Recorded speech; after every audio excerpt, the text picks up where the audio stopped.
My name is Anna. I have 2 mental illnesses and I am thriving.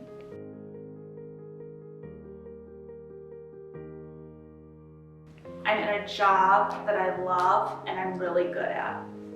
I have relationships that are healthy and impactful. I am thriving.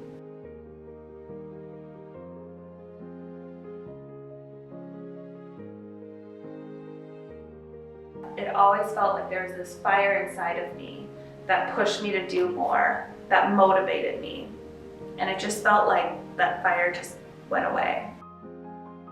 It wasn't super hard, it didn't really seem like this immediate thing, but started going to less and less.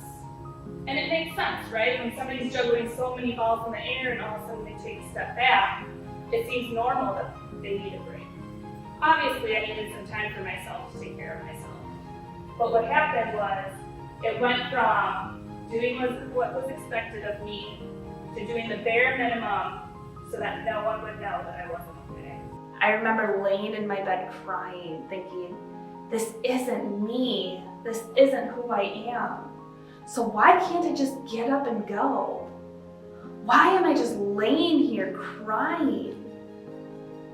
But I couldn't get up. People stopped asking why I wasn't coming to events. I started being that person who didn't. My grades were dropping. Professors were worried. This wasn't who I am.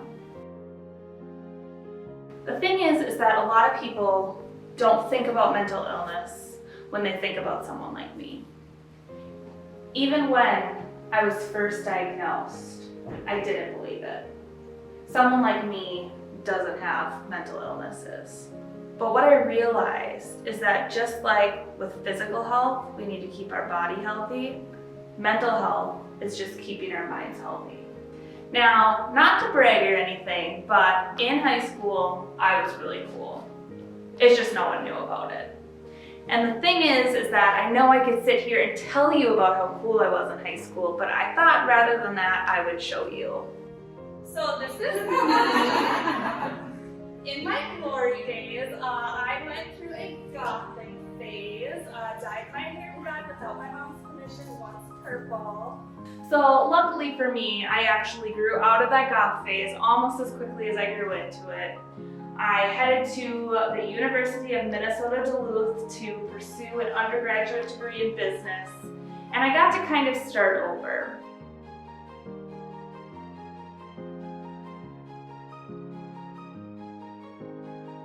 When I got to the University of Minnesota Duluth, I ended up joining a sorority, Phi Sigma Sigma, and I really found myself there. The sorority had leadership principles and allowed me to learn in a way that I had never been able to learn before. And I was able to hold various positions and really rise up in the organization. At the end of my 3rd year, they actually nominated me and elected me as their president. The more and more that I started exploring who I really was, how I learned, what excites me, what engages me, the more I really learned about my strengths, the more I found this confidence that I never knew was possible. And the more that I started sharing my story, the more that I started explaining to other people that dark time in my life, the more people related to me and say, hey, I had a dark time that I tried to get out of too. And I realized that mental illness is not all about the diagnosis. It's not all about the chemical imbalances. It's all about us keeping our minds healthy in the society that we currently live in. And so I'm gonna leave you. This is something that I do daily is I write down in my little journal, and there's this lady who worked in hospice, and she interviewed people who were dying, and the number one regret of people dying is I wish I had the courage to live a life true to myself rather than the one others expected of me. Thank you.